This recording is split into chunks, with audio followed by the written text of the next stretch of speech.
अपनी पति रोहन और बेटी दिया के साथ एक शहर में रहती थी। मीनू एक स्कूल टीचर थी। उसका पति रोहन एक सरकारी नौकरी करता था। प्यारी बेटी दिया स्कूल में पढ़ती थी। मीनू बहुत ही अच्छी थी, सभी से बहुत अच्छे से बातें करती थी। मोहल्ले में सभी कोई मीनू को बहुत पसंद करते थे, पर मीनू का पति रोहन मीनू के साथ बहुत बुरा बर्ताव करता था। छोटी छोटी बातों पर मारता था, पर मीनू ये सारी बातें सभी से छुपाता था। पर मीनू के काम वाली वाई लक्ष्मी सब समझती थी। भाभी, आपको ये चोट कैसे लगी? वो मैं बाथरूम में गिर गई थी। भाभी, आप डॉक्टर दिखाइए, आप बहुत कमजोर हो गए हैं। नहीं नहीं, ऐसी कोई बात नहीं है, मैं ठीक हूँ। तो फिर भाभी, आप हर रोज कैसे गिर जाती है?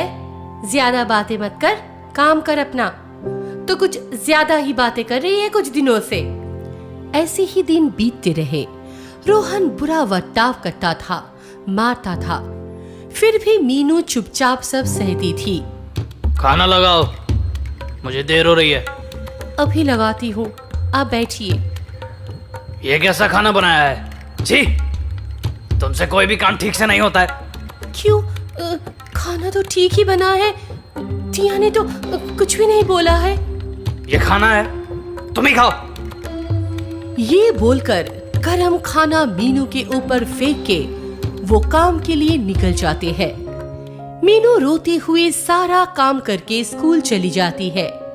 ये सब होते हुए दिया हर रोज देखती थी और सोचती थी कब वो बड़ी होगी और अपनी माँ को लेकर चली जाएगी। एक दिन, माँ, तुम पापा से कुछ क्यों नहीं बोलती हो? बड़ों के मामलों में बातें नहीं करती है बेटा। पर पापा ऐसा क्यों करते हैं? आई हेट पापा। दिया को ये बात बोलते हुए रोहन सुन लेता है और गुस्से से बोलता है, हाँ, बहुत अच्छी बात है।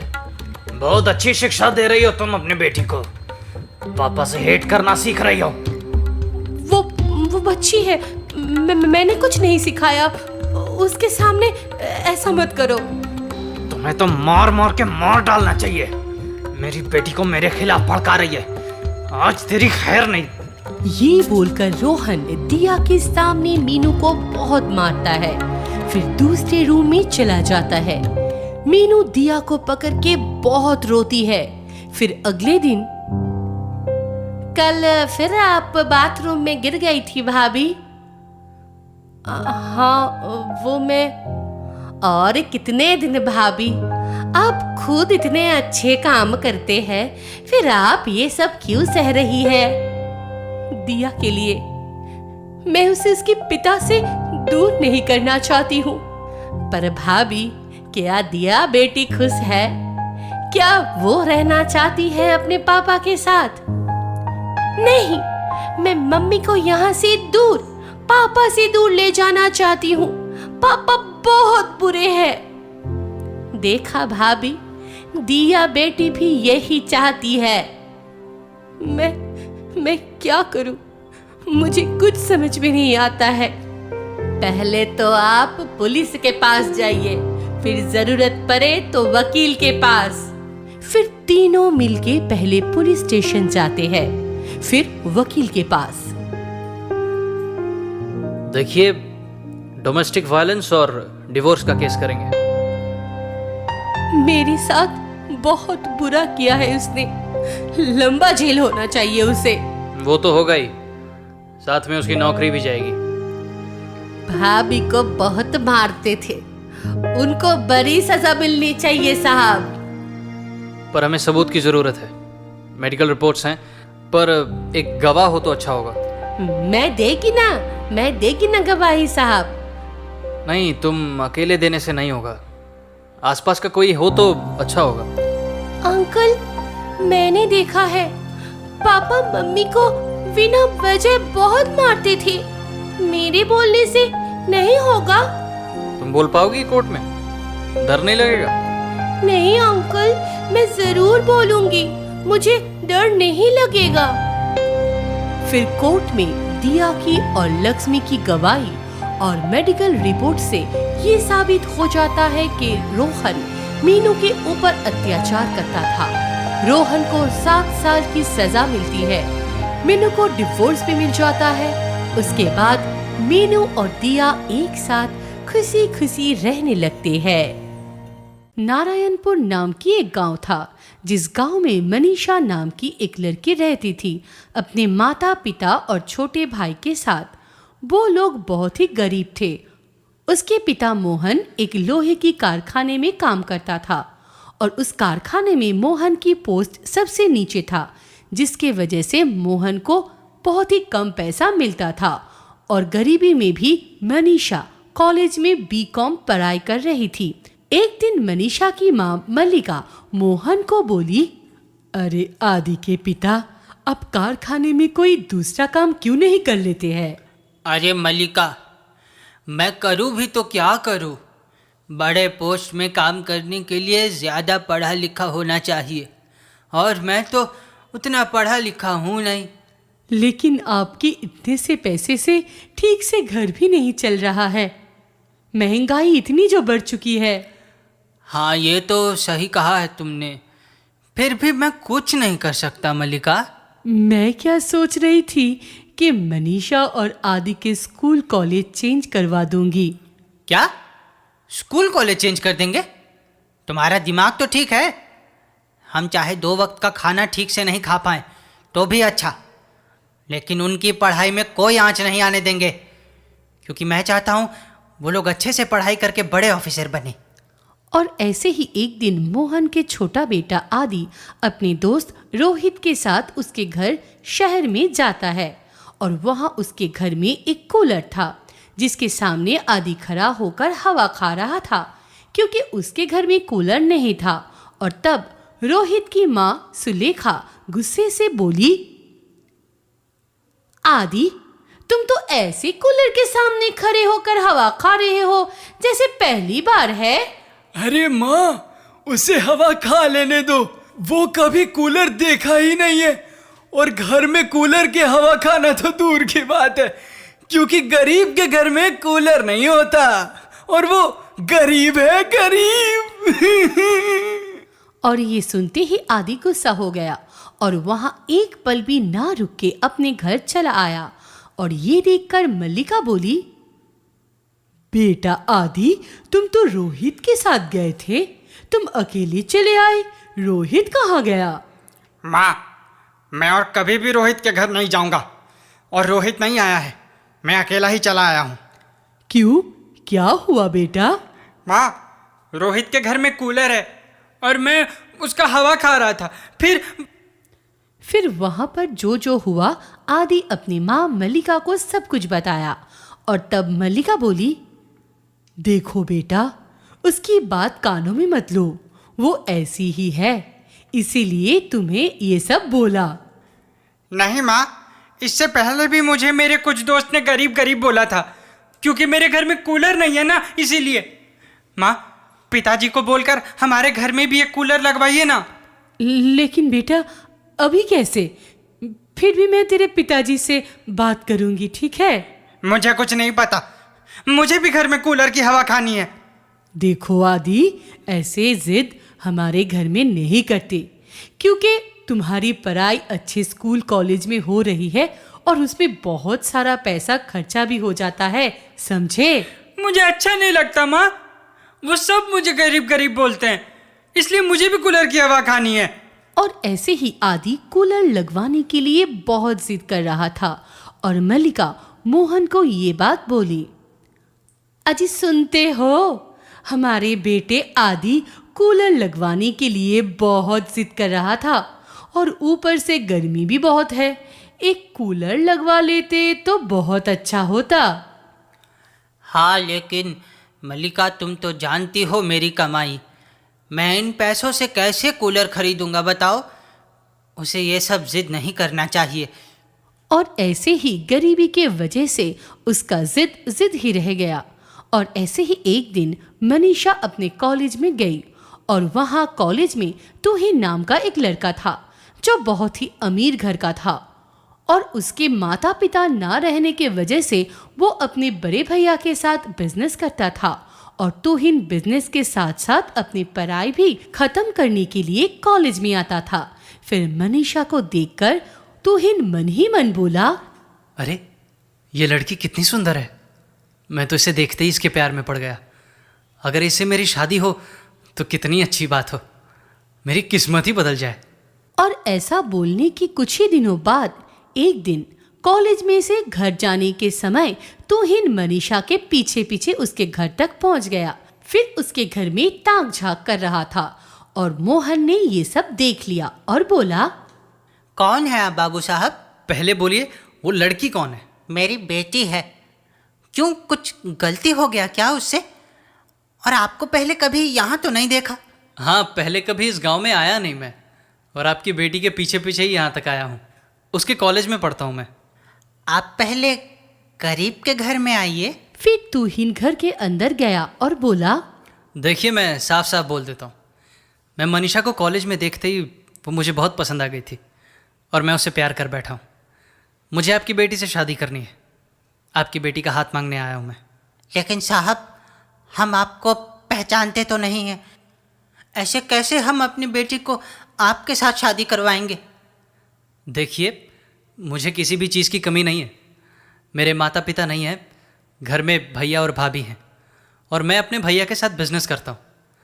आपको विश्वास नहीं होता है तो आप मेरे बारे में किसी से भी पता कर सकते हैं। नहीं साहब, ठीक है, उसकी कोई ज़रूरत नहीं। लेकिन मेरा ये छोटा घर और बेटी के अलावा मैं आपको कुछ नहीं दे सकता।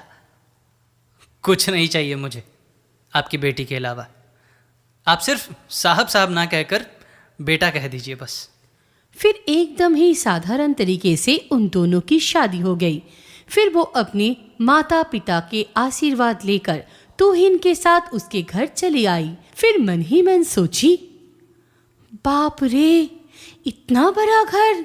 ठीक उसी समय उसकी जेठानी वहां आ गई और उससे कही, क्या सोच रही हो मनीषा कि इतने बड़े घर तुमने इससे पहले कभी सपने में भी नहीं देखा है। मनीषा को उसकी जेठानी की ये बात सुनते ही लगा कि वो जैसे ताना मार रही है। फिर लाबोनी बोली, मनीषा चलो, मैं तुम्हें तुम्हारा पूरा आलीशान घर दिखाता हूँ। और ये बोल के लाबोनी मनीषा को ले जाके पूरा घर दिखा दिया। फिर मनीषा बोली, दीदी मुझे एक ग्लास पानी देंगे? हाँ हाँ, क्यों नहीं। इतने बड़े घर में घूमने की आदत जो नहीं है तुम्हें, इसीलिए थक गई हो शायद। तो बोलो, घरे की पानी पियोगी या फ्रिज की? मुझे घरे की पानी ही दीजिए। हाँ हाँ, घरे की ही पानी पियोगी ना, तुम्हें तो फ्रिज के पानी पीने का आदत ही नहीं होगी। और ये बोल के लाबोनी बार बार उसे नीचा दिखा रही थी और उसके मायके की याद दिला रही थी। फिर वहां से चली गई। तब तूहिन मनीषा को बोला, मनीषा, तुम भाभी की बातों को दिल में नहीं लेना। भाभी बहुत बड़ी घर की बेटी है ना, और पिताजी मरने के समय सारी जायदाद संपत्ति भैया के नाम करके गए हैं, जिसकी वजह से भाभी थोड़ी घमंडी है। हाँ हाँ ठीक है, कोई बात नहीं तूहिन जी, लेकिन मुझे इतना ठंडा क्यों लग रहा है? तुम्हें शायद पता नहीं है, घर में कूलर लगा है। क्या कूलर लगा हुआ है? मैंने कभी सोचा ही नहीं था मेरी ससुराल में कूलर लगा हुआ होगा। हाँ मनीषा, मैं तुम्हें वो सारे सुख देना चाहता हूँ जो तुमने कभी सोचा भी नहीं था। फिर अगले दिन सुबह नींद से उठ के मनीषा अपने मायके वाले साड़ी पहन के नीचे आ गई और उसे देखकर लाबोनी बोली, मनीषा ये तुम क्या पहनी हो? ये तुम्हारी झोपड़पट्टी वाली मायका नहीं है। हमारे घर में एक स्टेटस है, उसे मेंटेन करना होगा तुम्हें, समझी? रुको, मैं तुम्हें एक साड़ी लाकर देती हूँ। और लाबोनी घर में जाकर देखती है कि घर में कूलर चालू है। फिर साड़ी लाकर वो मनीषा को बोली, ये लो पहन लो, और कल सारी रात कूलर की हवा में सोई हो, उसे बंद करने का ख्याल भी नहीं आया। इससे बिल ज्यादा बढ़ता है, पता नहीं है क्या? और पता भी कैसे होगा, तुम्हारे मायके में पंखा भी तो नहीं है। और ये सुन के मनीषा बहुत रोने लगती है। फिर ऐसे ही एक दिन तूहिन के भैया समीर बोला, मनीषा, आज तुम खाना बनाओ। आज मैं तुम्हारे हाथ का खाना खाऊंगा। क्या? उसके हाथ की खाना? तुम्हारे दिमाग तो ठीक है ना? उसके हाथ के खाना खा के तुम्हें अशुद्ध होना है क्या? और ऐसे ही लाबो ने मनीषा को छोटा करने की कोई भी मौका नहीं छोड़ती थी। फिर एक दिन मनीषा झाड़ू से कूलर साफ कर रही थी और अचानक कूलर में स्पार्किंग हुआ और वो खराब हो गया। ये देखकर लाबो ने गुस्सा होके बोली, कौन बोला था तुम्हें कूलर साफ करने के लिए? गरीब की औलाद हमारे कूलर को खराब कर दिया। तुम्हें पता भी है ये कितनी महंगी है? तूहिन पास में खड़ा होकर ये सब कुछ सुना और रूम में जाकर देखा कि मनीषा बहुत ही रो रही है। फिर वो जाकर अपनी भाभी को बोला, भाभी, मनीषा को ये बोल के आपने सही नहीं किया है। उसे ऐसा नहीं बोलना चाहिए था। अब तुम मुझे सिखाओगे क्या सही है और क्या गलत? तुम्हें अगर कोई प्रॉब्लम हो रही है तो अपनी बीबी को लेकर निकल क्यों नहीं जाते यहाँ से? भैया, आप सुन रहे हो भाभी क्या बोल रही है? हाँ, वो कुछ गलत तो नहीं बोल रही है। और तूहिन ऊपर जाकर मनीषा को कहा, मनीषा, अब हमारा कुछ भी नहीं है इस घर में। हमें यहाँ से जाना पड़ेगा। और भाभी बैग बाहर निकाल दी है तुम्हारी। कोई बात नहीं, आप मेरे साथ मेरे घर चलिए। और ये बोलकर मनीषा और तूहिन नारायणपुर गांव में आता है। फिर मनीषा बोली, इस गर्मी में आप कैसे रहेंगे? आप तो पसीना पसीना हो गए हैं। तुम भी अब कैसे रहोगी मनीषा? तुम्हें भी तो बहुत गर्मी हो रही है।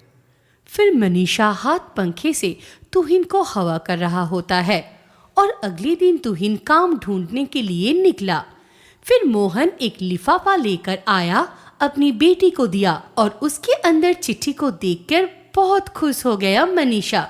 फिर उसके पिता ने कहा, क्या हुआ बेटी, तुम मुस्कुरा रही है? पिताजी, मुझे बैंक में मैनेजर की पोस्ट में नौकरी मिल गई है और ये ज्वाइनिंग लेटर है। और तूहिन भी ये बात सुन लिया। सच में? हाँ जी, सच में। अब हमारी भी जरूरत पूरे होंगे। मैं पहले महीने की सैलरी से एक कूलर खरीदूंगी। और ऐसे ही अगले महीने में मनीषा एक बड़ा सा कूलर खरीद लिया और उसके गांव के सभी लोग देखने के लिए आए। फिर मनीषा बोली, हमारे जैसे गरीब के घर में भी कूलर है।